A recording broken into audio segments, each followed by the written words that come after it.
Məcbur yuxarı. Həmişə məzunları universitetə salır. Məcbur düşmüşdü. Hə? Bax, mühəndisliyə düşmüşdü. Hə. Deməli, uşaqlar, Birinci Dünya müharibəsinin sonraki dövründən danışırıq, Böyük Britaniyadan danışırıq. 1920-30-cu illər Böyük Britaniya. Bilirsiniz də Böyük Britaniya hansı dövlətə deyirdik? İngiltərə. İngiltərəyə. Orada prosto Böyük Britaniya deyəndə bir neçə dövlətin birləşməsi, Şotlandiya, Wales, Cənubi İrlandiya bu dövlətlərin birləşməsi nəzərdə tutulur. Yalnız və təhsil Şotlandiyanın Britaniyanın birləşməsi. Yarananda elə idi, sonradan başqa dövlətlər üzv olmuşdu. Uşaqlar, 1920-30-cu illər Böyük Britaniya tarixi çox sadə, çox rahatdır, çünki azdır informasiya. 2-3 dənə hadisə deyib üstünə keçəcəyik. Deməli, 2 dənə partiyadan danışacaq Böyük Britaniyada. Amerikada necə 2 partiya qeyd edildiksə, respublikaçılarla demokratlar, elə? Onları fərqləndirirdik. Britaniyada 2 partiya var. Leyboristlər partiyası. Leyboristlər.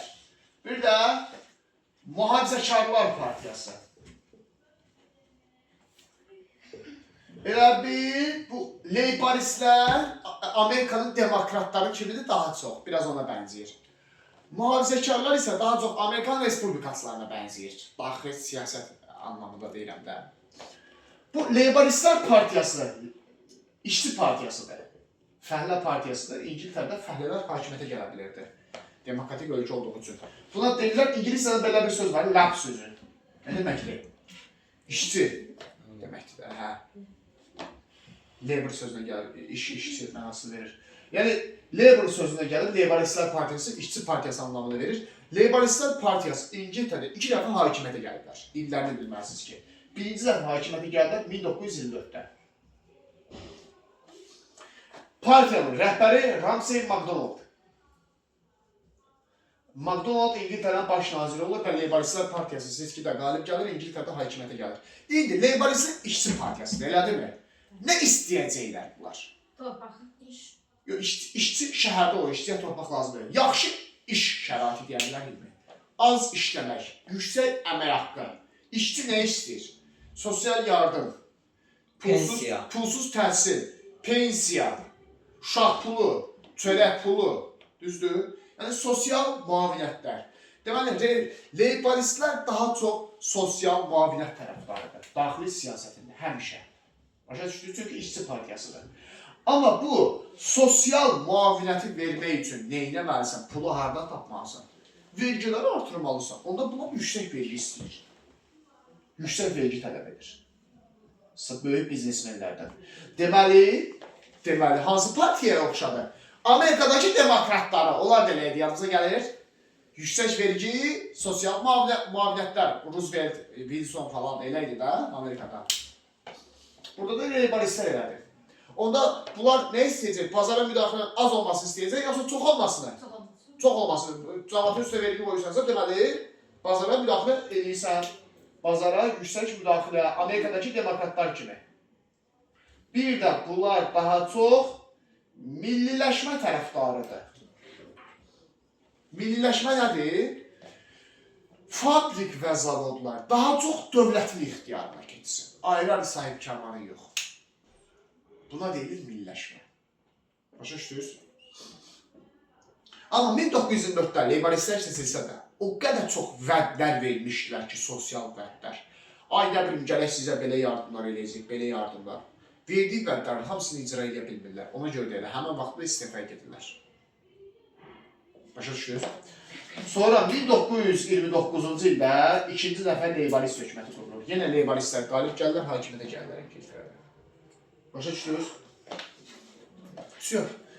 Mühafizəkarlar daha çox özəlləşməli tərəfdarıdır. Yaxşı yadda saxlayın. Leyboristlər daha çox milliləşmə siyasətinin tərəfdarıdırsa, mühafizəkarlar daha az müdaxilənin tərəfdarıdır. Amerikadakı kimi? Respublikaçılar kimi. Az müdaxilə və daha çox azadlıq və daha çox özəlləşdirmə siyasəti. Anlayırsınız necə? Bu da olur Mühafizəkarlar partiyası. Bu oldu Böyük Britaniyanın 30-cu illər tarixi. Sualı qaldı kimsə? Bəli, elə bu. Bunlarınızı bilindəsin. İndi gəlir Almaniya 20-30 illər tarixində. Almaniya da verir bax hələ. Almaniya da verir. Amma Almaniya bu qədər qısa deyil. Almaniya tarixi çox maraqlıdır. Niyə? Çünki Almaniya Birinci Dünya müharibəsində uzmuş dövlətdir. Birinci Dünya müharibəsində nə vaxt uzmuşdu Almaniya? 1918-ci ildə. Deməli uşaqlar.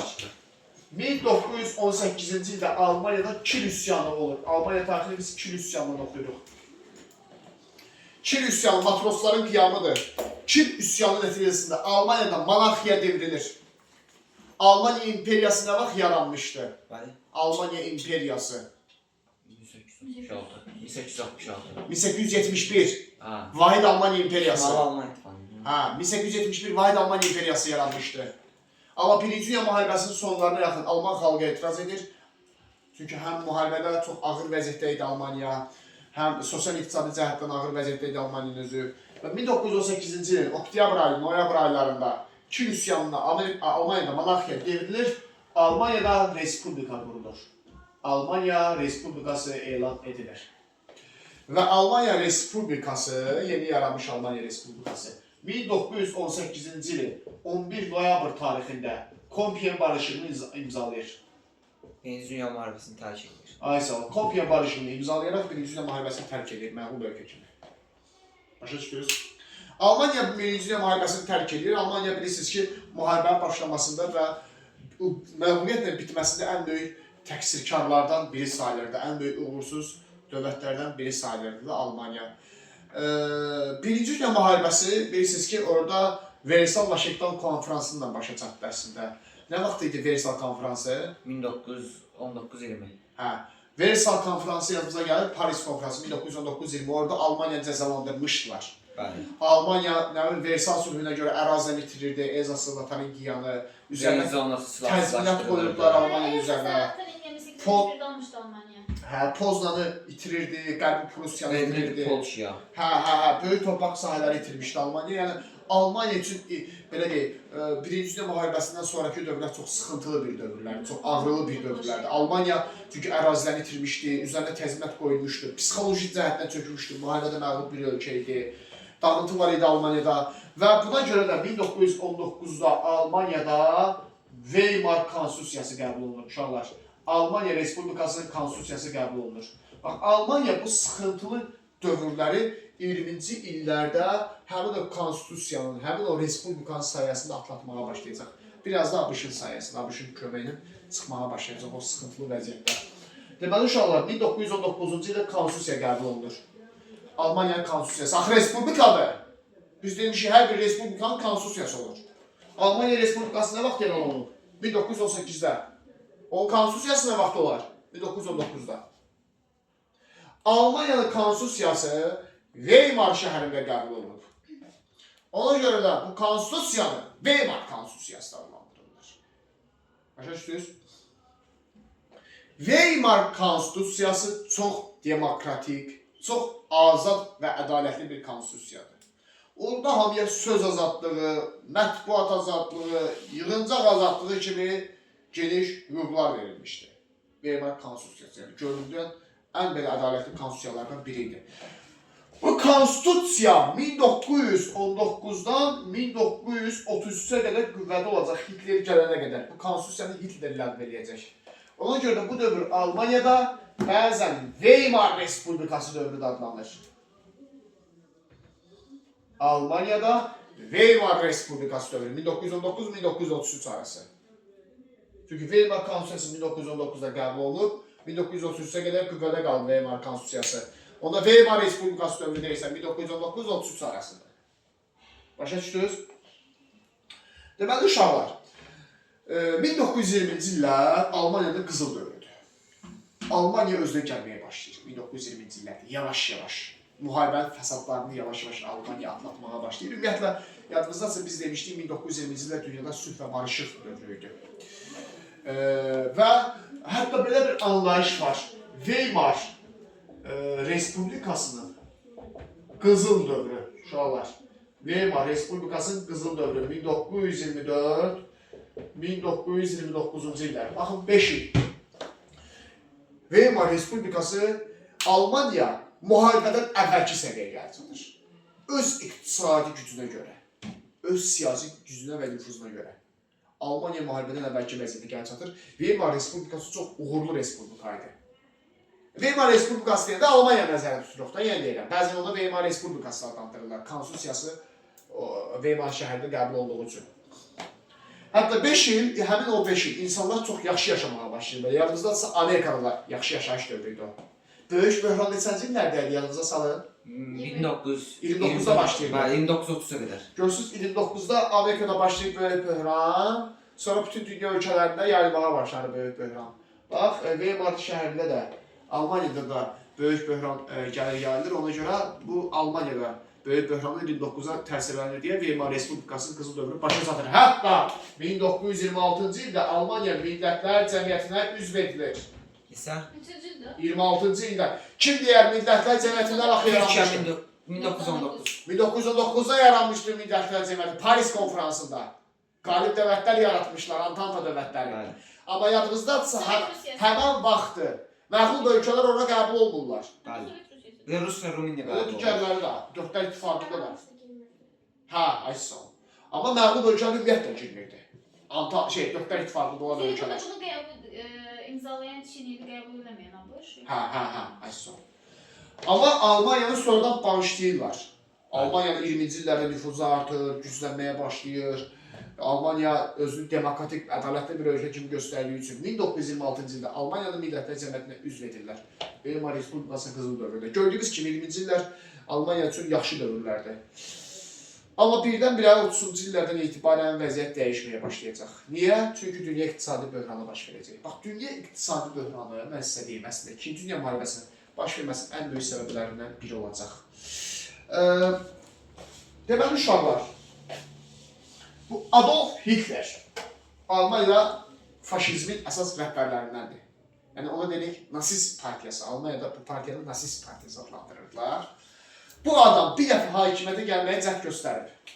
1923-cü il Almaniyada pivaxana qiyamı baş verir. 1923-cü ildə pivaxana qiyamı baş verir. Onlar o dövrdə publarda təşkilatlanmağı sevirdilər, pivaxanalarda. Ona görə orada təşkilatlanaraq qiyam qaldırırlar, amma uğursuz olur. Hitlerin bu qiyamı uğursuz olur. Pivaxana qiyamın başında da Hitler dayanır. Partiyada nasist partiyasıdır. Hitlerin tutduğu hazır bir iş var. Əlbəttə ki var, niyə yoxdur, kimdir ki gör. Çox danışacağıq. İndi tələsməyik. Pivaxana qiyamında uğursuz olur. Təbii ki uğursuz olar. Çünki kimdir buna dəstək verən? Hamı yaxşı yaşayır 20-ci illərdə. Weimar Respublikası qızıl dövrlərini yaşayır, başa düşdünüz? Amma 10 il, hətta həbs olunur. 10 ildən sonra 1933-cü il dünya iqtisadi böhranı zamanıdır. Hitler Almaniyanın baş naziri olur. 10 ildən sonra bu dəfə hakimiyyətə gəlir, özü seçki yolundan. Məsələn, maraqlı tərəfi budur. Gördünüz, uşaqlar, 1923-də pivaxana qiyamı qaldırdı, uğursuz oldu. Uğursuz oldu. Amma 10 ildən sonra bu dəfə seçki ilə hakimiyyətə gələ bilir. 1933-də Almaniyada Adolf Hitlerin qorxunc rejimi qurulur. Ona deyilən totalitar rejim. Totalitar rejim nə deməkdir? Hitler hakimiyyətə gələndən sonra Almaniyada sərt sistem yaratmağa başlayır. Sərt qayda-qanun sistemi yaratmağa başlayır. Məsələn, nə edir? Öz bütün siyasi rəqiblərini götürür, həbs atmağa başlayır. Yavaş-yavaş hamıya kəskin repressiyalar eləməyə başlayır. Bir qurum yaradır, Gestapo. Buna deyirlər gizli polis. Almaniyada hamını həbs edirdi. Hitlerə qarşı kim çıxırdısa, mətbuatda, qəzetlərdə kim Hitler əleyhinə yazı yazırdısa, Gestapo həmin adamları repressiya edirdi. Atırdı həbsə. Bax, bu gizli polis, Gestapo rejimi Almaniyada bir terror rejimi yaradır sanki. 1933-cü ildən sonra Almaniya Hitler gələndən sonra tamamilə dəyişir. Neyini? Weimar Respublikasına son qoyur. Fikir verin, Weimar Respublikası nə vaxt mövcud olmuşdur? 1919. Niyə? Çünki Weimar Konstitusiyası qüvvədə olub. Hitler gələn kimi 1933-dəki o Weimar Konstitusiyasını ləğv edir 1933-də. Weimar Konstitusiyasını ləğv edir, Almaniyadan sərt intizam sistemi yaratmağa başlayır. Deməli, Weimar Respublikasına son qoyur Hitler və başlayır 2-ci Dünya müharibəsinə hazırlaşmağa. Bu da olur Almanya 1920-30-cu illər. Başa düşdünüz? Salı bax, həmin. 15 50. Hə. 1920-30-cu illərdən danışırıq. Dünya beynəlxalq münasibətlərdən.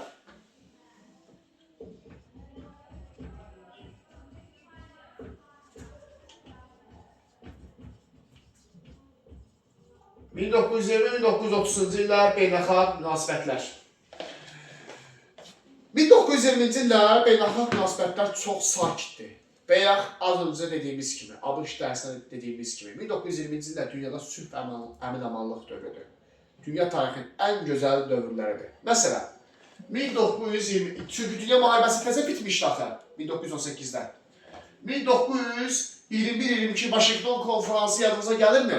Çin artıq siyasət verir. Orada demişdik ki, Vaşinqton konfransı xeyli ədalətli idi həqiqətən də. Orada silahların azalmasına dair təhlükəsizliklə bağlı çoxlu müqavilələr bağlanmışdı. Dünyada sabitlik yaranmışdı. Bax, Vaşinqton konfransı öz təsirini 30-cu illərə qədər göstərir. Dünya böhranına qədər. Məsələn, 1922-ci ildə Genova konfransı keçirilmişdi. 1922-ci ildə Genova konfransı keçirilmişdi. Genova konfransında Almanya və Rusiya uşaqlar, bunlar ikisi də Birinci Dünya müharibəsində məğlub olan ölkələrdir. ABŞ bu iki dövlət arasında danışıqlar aparır, ikisini də barışdırır. Və bu iki dövlət bir-birləri arasında Rapallo sazişi imzalayırlar və bir-birlərinə iqtisadi yardım etməyə başlayırlar. Fikir versiniz, 1920-ci illər dünyada sülhün, əmin-amanlığın qorunmağa başladığı bir dövrdür. Sonra 1925-ci il Locarno konfransı keçirilir. Locarno konfransında yenə Avropada təhlükəsizlik, silahları azaltmaq, sülh şəraitində yaşamaq, bu tipli məsələlər müzakirə olunur. Görürsünüz, 1920-ci illərdə heç kəsin bir-birinə qarşı qərəzi, müharibəsi, silahı yoxdur. Sonra yenə 3 il keçir üstünə, fikir və 3-3 artır. 1928-ci illər Briand-Kellogg paktı. Briand-Kellogg paktı yenə Avropada birgə əməkdaşlığı, nizamı qorumağı nəzərdə tuturdu. Baxın, 3-3 artır. 1922 Genova konfransı, 25 Locarno konfransı, 1928 Briand-Kellogg paktı. Telefon yığışdırın. Sülh və əmin-amanlığı sabitliyi nəzərdə tutur.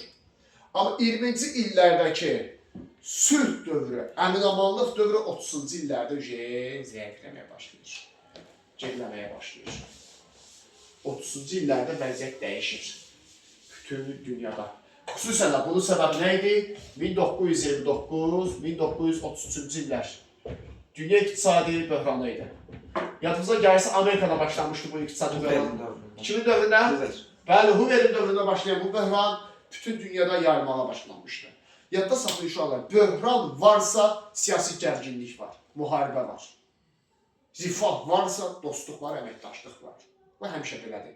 Bax, indi də fikir verin, son belə deyək də, daha çox 2008-dən, 2009-dan bəri dünyada bir artan gərginlik var. İldən ilə artır elədir. Müharibələrin sayı artır, siyasi gərginliklər, qapalılıq siyasəti, avtokratiyalar güclənir. Bunun səbəbi nədir əslində? 2008 maliyyə böhranı. Bir dənə dünyada iqtisadi böhran olacaq. Biz müasir dövrdə keçəcəyik. 2008 dünya iqtisadi maliyyə böhranı. ABŞ-da da olmalı. O da ABŞ-dan başlayacaq. Barack Obama dövründə. Barack Obama, bəli. Hə. Ondan sonra yenə Krımın işğalı, nə bilim, böyük müharibələr, indi də hələ müharibələr davam edir. Bax, həmişə iqtisadi böhranların ardından dövlətlər arası çatışmalar başlayır. İndi bu hadisə yavaş-yavaş 2-ci Dünya müharibəsinin başlaması üçün bir zəmin yaradır. Deməli, uşaqlar, bu dövrdə faşizm güclənir. İqtisadi böhran olanda həmişə faşistlər güclənirlər. Millətçilər ya da faşistlər güclənirlər iqtisadi böhrandan sonra. Məsələn, İtaliyada faşistlər hakimiyyətə gəlir. Mussolini İtaliyada hakimiyyətə gəlir. İtaliyada faşist partiyasının rəhbəri. Almaniyada faşistlər hakimiyyətə gəlir. Adolf Hitler 1933-cü ildə. Yaponiyada faşistlər hakimiyyətə gəlir bu dövrdə. Ona deyirlər gənc zabitlər, hərbçilər idi. Bolqaristanda faşistlər hakimiyyətə gəlir. İspaniyada faşistlər hakimiyyətə gəlir. 1930-cu illər faşizmin dünyada gücləndiyi bir dövrdür. Faşizm də çox təhlükəli bir şeydir. Faşizm nədir? Mənim irqim olmalıdır. Mənim xalqım olmalıdır, başqa heç bir xalqa ehtiyac yoxdur. Bütün xalqlara qarşı nifrət nitqi var faşizmdə, hamıya qarşı nifrət. Niyə elə bu? Hə? Niyə elə bu? Egodan sadəcə, və savadsızlıqdan. Bax, 30-cu illər faşizmin yüksəliş dövrüdür. Bunlar 2-ci Dünya müharibəsində əsas yaxın dövlətlər olacaq bir-birlərinə. 2-ci Dünya müharibəsinin ərəfəsidir. Bunlar bir-birlərini, müttəfiqlər bir-birlərini seçməyə başlayırlar 2-ci Dünya müharibəsində. Deməli, 1933-də Hitler hakimiyyəti gəlir Almaniyada.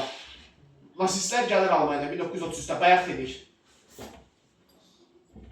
Yaponiya ilə əməkdaşlığa başlayır, İspaniya ilə, İtaliya ilə əməkdaşlığa başlayır. İndi Hitler 1933-də Almaniyada hakimiyyəti gəlir, bayaq bəzi hissələri dedik. Neyir? Sərt sistem yaradır, Gestapo sistemi qurur ölkədə, bütün partiyaları qadağan edib, bir dənə öz partiyası fəaliyyət göstərə bilər, düzdür? Hamıya qarşı qadağalar qoyur, mətbuata qadağalar qoyur. Sonra neyir? Yadınıza gəlir Versal konferansında Almaniyaya hansı qadağalar qoyulmuşdu? Bəli. 100 mindən çox qoşun 100 mindən çox ordu saxlamaq olmazdı, düzdür? Almaniyada. Hər bir hərəkət etmək yoxdur. Tələsməyin. 100 mindən çox ordu saxlamaq qadağan edir. Məcburi hərbi xidmət yox. Hitler ordunun sayını 200 min edir. Sonra artıq 300 min edəcək. Bulatma iş oldu mən. Sonra məcburi hərbi xidmət olmazdı Almaniyada. Hə, onu deyəcək. Məcburi hərbi xidmət tətbiq edir. Allah bir 16 yaşdan çağırır uşaqlar Allah. Başlıqlara çağırılmır onlar. Necə? Yox, başlıq burada Reichstag deyirlər. Sonra onu qadağa qoymuşlar ki, Almaniyanın ağır silahları ola bilməz. Ağır tipli silahlar istehsal eləməyə başlayır Almaniya. Baş qərargah rəisliyi ola bilməz, yadınıza gəlir. Almaniya qadağan eləmişlər Paris konferansında. Baş qərargah rəisliyi yaradır. Yəni Hitler faktiki olaraq dünyanın gözü qarşısında Paris konferansının şərtlərini pozmağa başlayırdı. Yəni adam 2-ci Dünya müharibəsinə başlayırdı, amma böyük dövlətlər oturub susurdular. Bax, 2-ci Dünya müharibəsinin başlamasının əsas səbəblərindən biri bu olacaq. Hitlerə vaxtında reaksiya vermirdilər, onu cəzalandırmırdılar. Və 1935-də Saar vilayəti Almaniyaya qayıdır. Yadınızda ki, Saar vilayətini Almaniyadan almışlar Paris konferansı 15 illiyinə. O da zəngin ərazili, daş kömür hövzələrindən zəngin idi. Bu adamın şansına 15 il tamam olur Hitlerin dövründə. Hitlerin dövrünə geri qayıdır Saar vilayəti. İstər-istəməz əlinə pul keçir hökumətin. Almaniyada biraz buradan pul daxil olur ölkəyə. Daxil olan pulları Alman ordusuna yönəltməyə başlayır Hitler. Bir də Versal konferansında bir qadağa vardı, ən vacib qadağaydı. Baş qıracaq. Reyn zonasında ordu yeritmək olmazdı. Silahsızlanmalıdır. 1936 Reynə ordu yeridir Hitler. Bunlar əksin. Versal sülhü deyil, iflas oluyor. Reyn zonasına ordu yeritməklə Versal sülhü iflas oluyor. Bu dünyada artıq beynəlxalq hüququn işləmədiyini göstərirdi 30-cu illərdə. Faktiki olaraq adam 2-ci Dünya müharibəsinə hazırlaşırdı. Satıncadır. Nəysə, bura qədər oxuyacaqsınız. 20-30-cu illəri hamısını öyrənirsiniz. Bura qədər öyrənirsiniz, Münhin sövdələşməsinə qədər. Qalanlarını 2-ci Dünya müharibəsində bir yerdə gəlin dərs verəcəm sizə. Yaxşı mı?